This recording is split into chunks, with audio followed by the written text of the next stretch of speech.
있어요.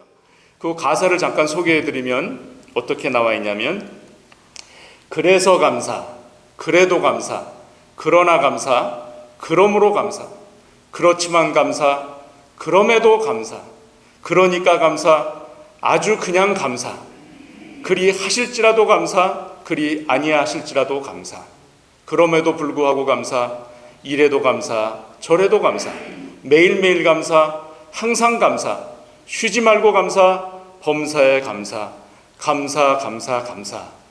예, 이게 두 번을 반복해요. 예, 이게 성경에서 나오는 얘기 아닙니까? 예, 축복송 또 감사송. 예, 내용이 이랬습니다. 자, 제가 이 감사송을 듣자마자 그래, 바로 이거구나. 내가 그동안 감사를 실천한다고 했지만 이렇게까지 감사는 내가 하지 못했어. 그래, 나는 올 한 해 다른 건 몰라도 이 감사만큼은 내가 꼭 실천하면서 살아야 되겠다. 그런 마음을 가졌습니다. 사실 감사하는 것은 말이 어떻습니까? 말이 굉장히 쉽습니다. 그리고 이렇게 사람과 관계 속에서도 뭐를 이렇게 하면 감사합니다, 의례적으로 감사합니다 소리가 나오죠. 자, 그런데 살다 보면 일이 잘 안 풀리고 힘들고 고통이 찾아오고 또 짜증이 나고 하는 일들이 있다 보면 감사가 잘 나오던가요? 잘 나오지 않습니다. 또 반대로 만사가 형통하고 모든 일들이 술술 다 잘 풀려요. 그렇다고 하더라도 감사를 잊고 살 때가 많이 있습니다. 한번 생각해 보십시오. 어떻습니까? 일이 잘 풀리고 잘 됐다고 여러분들 항상 감사하셨습니까? 그렇지 않을 때도 많았어요. 그래서 사람들은 어떻습니까? 뭔가 일이 잘 돼. 그러면 누구 탓이라고 하죠? 예? 그렇죠. 맞습니다. 뭔가 일이 잘 돼. 그러면 내 탓. 일이 잘 안 되면 누구 탓이요? 남 탓. 아니면 조상 탓. 예. 일이 잘 돼서 조상 탓을 하더라도 그건 내가 잘해서 내가 조상 묘책을 잘 써가지고 잘 된 거고, 안 되면 무조건 조상 탓, 남 탓이에요. 예. 사람이 그렇죠. 자, 오늘 본문에 있는 골로새서는 사도 바울이 옥중에 있을 때 골로새서 교인들에게 편지를 쓴 옥중서신입니다. 옥중에 있을 때 썼기 때문에 옥중서신이라고 그래요. 바울의 옥중서신은 4가지가 있습니다. 에베소서, 빌립보서, 또 골로새서, 빌레몬서가 있는데 그 중에서 오늘 말씀을 저희들이 배우는 골로새서는 저희들이 어떤 별명을 붙였냐면 감사서신이다라고 합니다. 옥중서신 중에서도 감사서신이라고 그래요. 왜 그렇습니까? 사도 바울이 감사할 수 없는 그러한 상황 속에 있어요. 자신의 뜻대로 할 수 있는 것이 아무것도 없는 그러한 옥에 갇혀 있음에도 불구하고 밖에 있는 다른 사람들한테는 뭐 하라고요? 감사하라고 외치고 있기 때문에 그렇습니다. 오늘 본문에서 사도 바울은 감사를 말하면서 3가지 중요한 메시지를 전하고 있습니다. 그 중에 첫 번째가 바로 너희가 그리스도를 뭘로 받았으니요? 주로 받았으니. 너희가 그리스도 예수를 주로 받았으니, 이 메시지를 전하고 있어요. 가장 중요한 메시지입니다. 이것은 오늘 저희들에게 주신 말씀 중에서 제일 중요한 거예요. 자, 누구를 주로 받았다고요? 그리스도 예수를 주로 받았다고. 주인이라는 것은, 주로 받았다는 것은 내가 주인 삼는 것, 나의 주인이 되는 것, 나에게 가장 중요한 것, 내가 왕으로 삼고 섬기는 것. 우리가 누구를 주로 받았습니까? 그런데 우리는, 여러분들은 다른 것이 아니라 그리스도 예수를 주로 받았다고 했습니다. 세상의 유명한 철학자를 우리는 주인으로 섬기지 않습니다. 미국의 대통령을 우리는 주인으로 섬기지 않아요. 존경하는 것뿐이죠. 또 미래를 이끌고 갈 어떠한 새로운 신기술을 개발한 과학자를 우리는 주로 섬기지도 않습니다. 또 돈도 주인으로 섬기지 않고 명예도 주인으로 섬기지 않고 또 힘이 많은 사람을 주로 섬기지도 않습니다. 여러분들은 여러분의 부모님을 주인으로 섬기셨었습니까? 아니면 지금 여러분들의 자녀를 주인처럼 섬기고 있습니까? 우리는 그러한 것들을 주인이라고 얘기를 하지 않습니다. 우리가 주인으로 받은 분은 지금도 살아계셔서 우리의 모든 일거수일투족을 달아보시고 아시고 보시고 감찰하시는 그 하나님이신 줄로 믿으시기 바랍니다. 왜 그렇습니까? 주인이 되려면 어떤 조건이 있어야 됩니까? 여러분들은 아마 여러분들이 소유하고 계신 것들이 많이 있으실 거예요. 그 여러분들의 소유가 되기까지 어떠한 절차가 있었습니까? 내 것이 되기 위해서는, 내가 주인이 되기 위해서는 무언가를 사야 돼요. 그렇죠? 사서 돈을 지불하고 사던가 아니면 누구한테 선물로 받으면 그것은 내 것이 되어지잖아요. 그럴 때만이 그 물건의 주인 행세를 할 수가 있는 거죠. 바로 마찬가지입니다. 우리가 율법의 저주 아래 놓여 있을 때에, 우리가 사단의 종노릇을 하고 있을 때에 누가 우리를 위해서 십자가에 달려 죽으시면서 우리를 대속해 주셨죠? 바로 예수 그리스도. 예수님께서 우리를 주님의 핏값을 주고 사셨기 때문에 우리의 주인이 누구라고요? 바로 예수 그리스도입니다. 주인이 예수 그리스도이기 때문에 저희는 그분의 자녀가 되는 것이죠. 자, 우리가 그 사실을 알아요. 교회를 수십 년 다니고 해서 알아요. 여기서 저희가 분명히 알아야 할 것이 있는데, 그것은 이 예수 그리스도의 단어가 갖는 의미도 우리가 좀 알 필요가 있어요. 그러면 그 실감이 더 우리에게 다가올 줄로 믿습니다. 먼저 예수라는 것은 두 가지 의미가 있습니다. 첫 번째, 자기 백성을 죄에서 구원할 자입니다. 그리고 임마누엘이 무슨 뜻입니까? 하나님이 우리와 함께 계신다. 그 뜻이 임마누엘이요. 바로 예수란 말에 그 의미가 담겨 있습니다. 백성을 구원할 자, 또 하나님이 우리와 함께 하신다. 그 의미가 담겨 있어요. 그래서 마태복음 1장 21절에 우리 다 같이 한번 읽어보실까요? 시작. 아들을 낳으리니 이름을 예수라 하라. 이는 그가 자기 백성을 저희 죄에서 구원할 자이심이라 하니라. 그 다음도 같이 읽습니다. 시작. 보라, 처녀가 잉태하여 아들을 낳을 것이요 그 이름을 임마누엘이라 하라 하셨으니, 이를 번역한즉 하나님이 우리와 함께 계시다 함이라. 아멘. 아멘입니까? 예, 하나님이 나와 함께 해주시기 위해서, 여러분들과 함께 하신다라는 이 의미가 바로 예수라는 뜻입니다. 그러면 그리스도는 어떤 의미를 가지고 있습니까? 그리스도라는 의미는 바로 기름 부음을 받은 자라는 뜻을 가지고 있습니다. 구약에서 기름을 부음을 받을 수 있는 자는 어떤 직분을 가진 자들이었습니까? 제사장, 선지자, 그리고 왕. 그렇죠? 이 세 직분 외에는 기름을 받지를 못했어요.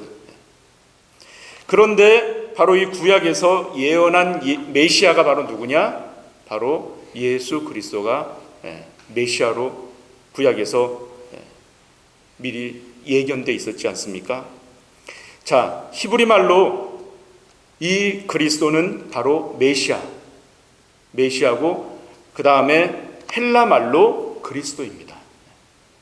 그리스도는 곧 무엇이다? 메시아를 뜻하는 것입니다. 결국 예수 그리스도라는 뜻은 예수님이 우리의 죄 때문에 죽으시고 부활하심으로 또 선지자, 제사장, 이 왕의 직분을 완전 무결하게 행하신 분이라는 뜻입니다. 그래서 예수는 이름이고 그리스도는 무엇을 말하는 겁니까? 바로 직분, 사역을 말하는 것입니다. 결국 우리는 온 우주의 주인 되시고 우리를 죄와 사망 가운데서 구원해 주시고 끝날까지 우리와 함께 해주시겠다는 이 약속을 하셨다는 것을 믿으시기 바랍니다. 바로 이분이 나의 또 여러분의 주인 되시는 것입니다. 자, 두 번째 메시지는 주인 되시는 그리스도 예수 안에서 행하는데, 본문을 또 띄워주십시오. 주인 되시는 그 그리스도 예수 안에서 행하고 그 안에 뭐를 받고요? 뿌리를 받고, 그리고 무엇을 입으라고요? 세움을 입으라고 말씀하십니다. 이 말씀을 한마디로 하면 말씀 따라 살라는 말씀입니다. 무엇 따라요? 말씀 따라. 말씀 안에 뿌리를 내리고 말씀을 통해서 세움을 받으라는 그런 말씀입니다. 말씀 되시는 예수님 안에 뿌리를 확실히 내리시기 바랍니다. 아멘이라고 대답 소리가 좀 작은 것 같은데, 뿌리를 별로 내리고 싶은 마음이 없으신가요? 예. 아멘. 예. 자, 뿌리를 내린다는 것이 말처럼 쉽지는 않습니다. 그런데 신앙생활을 오랫동안 하시고 연륜이 깊으신 분들은 이미 뿌리가 다 잘 내려져 있어요. 그리고 세움도 받았어요. 그런데 여러분들의 초신자 시절을 한번 생각해 보십시오. 아니면 지금 내 경우가 지금 초신자거나 내가 새로운 그런 신앙을 굳게 잡으려고 세움을 좀 받으려고 또 뿌리를 내리고자 하는 분들은 잘 들어보십시오. 제가 미국에 와서 저 리들락이라고 하는 시골 동네가 있는데 그곳에서 제가 어떻게 해서 여차저차 해서 그곳에서 제가 농사라는 것을 지어보게 되었습니다. 농사의 농자도 모르는 제가 그곳에서 농사와 사역을 같이 경험하면서 한 적이 있었어요. 땅을 파고 땅을 고르고 돌도 골라내고 그리고 비료도 갖다 뿌리고 그리고 좋은 씨앗도 갖다 뿌리고 거기가 제가 어디에 살았다고요? 사막이라고 그랬어요. 사막에서 농사를 짓는 거는 정말 그냥 아주 좋은 땅에서 농사를 짓는 것과는 비교가 안 될 정도로 정말 어렵습니다. 땅을 일구는 것 자체가 어려워요. 그런데 그 땅을 일구고 거기다가 씨앗을 뿌리고 씨앗을 뿌려도 이게 금방 마르니까 씨앗이 안 나요. 그러니까 모종을 만들어 가지고 또 씨앗을 갖다가 틔워요. 그래서 이렇게 조그마한 모종들이 생겨나면 그걸 갖다 또 옮겨 심습니다. 근데 그거를 바깥에서는 못해요. 바깥에서 하면 햇빛이 너무 강하고 물이 없잖아요. 그러니까 뭘 만들어줬냐면 그린하우스를 만들어줬어요. 그린하우스를 해서 그 안에다가 땅을 잘 갈아서 농사를 이제 짓기 시작합니다. 그러면 물만 대주면 그린하우스에서는 얼마나 잘 자라는지 몰라요. 신기할 정도로 막 그냥 자고 일어나면 애들이 자란 게 막 보여요. 아, 정말 재밌어요. 그래갖고 제가 농사에 아주 푹 빠진 적이 있었어요. 그런데 지금 캘리포니아는 우기지 않습니까? 그 사막에서도 비가 오더라고요. 비가 한 번 오면 엄청나게 옵니다. 그리고 그 사막에 겨울 되면 눈도 와요. 비바람이 치는데 이 그린하우스를 보통 그냥 져가지고는 안 돼요. 다 날아가 버려요. 그 비싼 돈을 들여주고 한 게 다 날아가 버려요. 얼마나 허무한지 몰라요. 근데 막 찢겨가지고 다 날아간 그 사이로 바람이 몰아치면 힘들게 싹을 틔웠던 그 모종들이 줄기들이 꺾어져요. 다 꺾어져요. 그럼 그걸 또 이렇게 막대기를 옆에다 대가지고 세워놓습니다. 사람 손이 얼마나 많이 가겠어요. 다 일이죠. 그냥 표도 안 나는 일이에요. 그런데 그 속에서 그렇게 공을 들이면 살아남는 또 이제 싹들이 있습니다. 줄기가 세워지고 이파리도 돋고 가지도 쳐요. 그래서 잘 자라는 것 같아요. 신기하게 이제 바라봅니다. 그런데 갑자기 어느 아침에 가보니까 얘네들이 잘 자라서 이렇게 만져보니까 갑자기 푹푹 쓰러져요. 줄기들이. 이 정도 자란 줄기가 푹푹 쓰러져. 이거 이상하다. 도대체 어떻게 된 거야? 이게 왜 쓰러지지? 봤더니 그 땅 속으로 그린하우스는 쳤었지만 땅 밑은 어떻게 할 수가 없잖아요. 그 땅 밑으로 두더지들이 그걸 다 파놔가지고 그 뿌리를 갖다가 다 갉아먹든가 그냥 뭐 여기저기 다 파니까 줄기들이 그냥 푹푹 쓰러지는 거예요. 뿌리가 내리는 거가 이렇게 힘들다라는 것을 말씀드리는 거예요. 그리고 이렇게 줄기를 딱 세우기까지도 엄청난 힘이 든다라는 것을 말씀드리는 겁니다. 사람도 똑같습니다. 어린아이들이 장성하기까지 얼마나 부모의 손이 많이 갑니까? 신앙생활도 마찬가지예요. 우리가 초신자 때 뭘 들어도 잘 안 들어오는 것 같고 봐도 졸립고 이게 무슨 말씀인지 뭐 이렇게 누가 누구를 낳고 뭔 이런 소리는 이렇게 많고 도대체가 성경이 안 읽어지지 않습니까? 조금 신앙생활을 잘하려고 올해부터는 그래 나도 결심을 했어. 이제 성경 읽기표도 있으니까 새해에 이제 한 장씩은 무조건 읽을 거야. 내가 이제 기도 생활은 좀 열심히 해볼 거야. 다른 건 몰라도 주일날 교회 출석은 내가 분명히 할 거야. 아주 마음의 각오를 단단히 합니다. 예, 작정을 하죠. 그런데 우리 주변에 방해되는 요소는 또 뭐를 하려고 하면 왜 이렇게 많이 옵니까? 그런 결심을 안 세울 때는 괜찮은데 이상하죠. 뭔가를 해보겠다고 결심을 세우면 왜 그렇게 또 옆에서 연락 안 오던 친구들한테 전화는 이렇게 또 많이 오고 뭐 어디 뭐 맛있는 거가 생겼다는데 그 집 한번 가보자 그러고, 아유 교회는 가서 뭐해, 요즘에 누가 저기 가서 예배를 드려, 다 온라인으로 하더만, 그냥 온라인으로 예배 드려도 돼. 아유 하나님 믿어봐야 다 소용없어. 내가 옛날에 그 교회에서 어느 교회에서 집사까지 해봤는데 아이 소용없어. 교회는 나가서 뭐해? 그러기도 하고, 또 요즘은 그 뭐죠? 주식 말고 또 뭐 비트코인 많이 하잖아요. 안 하는 사람들이 없는 것 같아. 야 누가 비트코인으로 그냥 돈을 많이 벌었대. 나만 안 하는 거 아니야? 이러다가 나만 그냥 뒤떨어지는 거 아니야? 야 누가 무슨 좋은 사업 있대, 우리 그것도 한번 해보자. 뭐 이런 말들이 수도 없이 들려요. 그래서 내가 계획 세웠던 것들이 하지 못하게 방해하는 요소들이 너무나 많습니다. 자, 그래서 바로 우리가 처음 신앙생활 할 때는 바로 뭐가 필요하냐? 그래서 교역자가 필요한 겁니다. 교역자가 필요하고, 그래서 옆에서 돕는 동역자들이 필요한 거예요. 그래서 말씀을 같이 묵상하고 같이 배울 수 있는 그 교회 교우들, 성도들이 그래서 필요한 거예요. 그런 분들이 옆에 계시면 내가 조금 못하는 것 같고 내가 좀 이거 아닌 것 같으면 어떻게 합니까? 옆에서 잡아주잖아요. 바로 설 수 있도록 잡아준다는 그 역할을 해주잖아요. 그래서 교회 생활을 해야 되는 거예요. 자, 다음 세 번째 메시지가 있습니다. 세 번째 메시지는 교훈을 받은 대로, 본문입니다. 교훈을 받은 대로 믿음에 굳게 서서 무엇을 넘치게 하라? 감사함을 넘치게 하라. 자, 이제 교훈을 받았어요. 말씀을 받았어요. 그래서 말씀 안에 뿌리가 이제 조금씩 내려져요. 땅에 뿌리를 박는 거예요. 그리고 이제는 세워집니다. 줄기가 세워져요.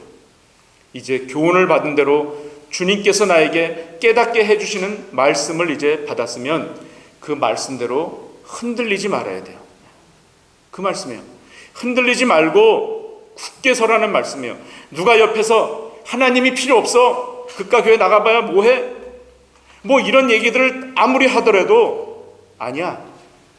내가 산전수전 공중전 뭐 다 겪어봤는데 하나님밖에 없어. 나는 이제 누가 옆에서 뭐라 그래도 하나님 한 분만 섬길 거야. 나는 하나님 한 분만 섬기기로 나는 약속했어. 나는 우리 목사님하고 약속했어. 인간적인 신의를 봐서라도 나는 이거 지킬 거야. 이렇게 될 때 바로 믿음에 굳게 서지게 되는 것입니다. 나를 책임져 주시는 분은 누구 한 분밖에 없다고요? 예수님. 여러분들 다 살아봐서 아시지 않습니까? 여러분들 부모님이 여러분을 책임져 주시던가요? 여러분들의 자녀가 아무리 성공하고 돈을 많이 번다고 책임져 주던가요? 아닙니다. 여러분들의 친구들이 아무리 뛰어나다고 해도 책임져 주던가요? 아니지 않습니까? 자, 그래서 나는 이제 어떠한 일이 닥쳐도, 어떠한 일들이 올 한해 나한테 다가와도 주님의 한 분만을 섬기겠다는 이 사도 바울과 같은 고백이 있어야 될 줄로 믿습니다. 자, 이렇게 된 후에 어떻게 하라고요? 감사함을 넘치게 하라. 이 말씀은 그냥 해도 되고 안 해도 되는 그런 말씀이 아니에요. 명령입니다. 넘치게 하라. 좋으면 하고 싫으면 안 하고, 이런 것이 아니에요. 무조건 하라라고 강조하면서 권면을 하고 계십니다. 자, 여러분들은 아마 각자 2022년도에 무언가 전에하고는 달라질 것이라고 기대를 하면서 새해를 시작하실 줄로 믿습니다. 형편도 좀 피고 건강도 좀 더 나아지고 자녀에게 하는 기도 제목도 또 응답도 받고 또 막혀 있었던 인간관계도 풀어지고 하는 등의 그러한 기대를 아마 막연하나마 그러한 기대를 하셨을 줄로 압니다. 자, 그렇다면 먼저 우리의 삶의 자세가 변화되어야 합니다. 그 기대가 이루어지기 위해서는 자세가 변화되어야 돼요. 세상 사람들은 뭔가를 하기 위해서 오기를 부립니다. 1, 2, 3, 4 사기도 치고 오기까지 가요. 그런데 크리스천들은 오기까지 갈 필요가 없습니다. 우리 크리스천들은 주님께서 하실 일을 기대하고 또 기다리고 그러면서 뭘 해야 됩니까? 기도하면 됩니다. 뭐 하라고요? 3가지. 기다리고 기대하고 기도하는 거. 3가지만 하면 돼요. 그렇게 할 때 우리의 삶의 태도가 바뀌어지고 나의 삶에 대한 자세가 변화가 된다면 여러분들의 2022년이 끝나는 12월 달에 가서 야, 나도 이제는 해냈구나. 나도 주님이 기뻐하시는 삶을 올 한 해 내가 살아냈구나 하는 뿌듯함, 가슴속 깊은 곳에서 오는 그 뿌듯함이 여러분들 느껴지실 거예요. 그러한 뿌듯함, 자신감은 누구도 뺏을 수가 없어요. 왜? 그거는 나만 하는 거니까. 하나님과 나만 하는 거기 때문에 그러한 가슴속 깊은 곳에서 오는 그 내면에 가지는 것은 누구에게도 뺏길 수가 없는 겁니다. 자, 이것을 하기 위해서 달라질 수 있는 비결을 오늘 여러분들은 이제 배우셨습니다. 그 비결이 뭐하라고요? 감사가 넘치게 하라. 뭐 하시라고요? 감사. 여러분들 이제 감사를 입에 다시고 사실 거죠? 네, 감사를 입에 달고 사신다고 하셨습니다. 자, 결코 쉽지만은 않을 것입니다. 어떤 상황 속에서도 예수 그리스도께서 나를 자녀 삼아 주셨다는 그 사실, 그거를 먼저 깊이 인식하셔야 돼요. 그리스도 예수가 나를 뭐 해주셨다고요? 자녀 삼아 주셨다라는 것, 그거를 깊이 새기십시오. 그러면 웬만한 거에 있어서는 별로 화를 내지 않아요. 불평이 웬만한 거에서는 불평을 안 합니다. 어떠한 상황 속에서도 감사가 여러분들 넘치시길 바랍니다. 주님께서 나를 살리기 위해서 오늘도 말씀을 통해서 나를 양육하시고 훈계하시고 교훈하셔서 나를 말씀에 굳건히 세워주시고 또 뿌리를 받게 하시고 교훈을 주시면서 믿음에 굳게 서게 하신다라는 것, 어떤 시험과 역경이 와도 흔들리지 않는 반석 같은 믿음을 오늘도 주님께서 주신다는 것에 감사하시면서 여러분들 올 한 해 승리하시면서 한 해를 살아가시는 저 여러분들 되시길 바라겠습니다. 우리 다 같이 마지막으로 선포하며 나가겠습니다. 자, 제가 예수님을 하면 여러분들은 나의 하나님, 이런 식으로 외치시겠습니다. 예수님은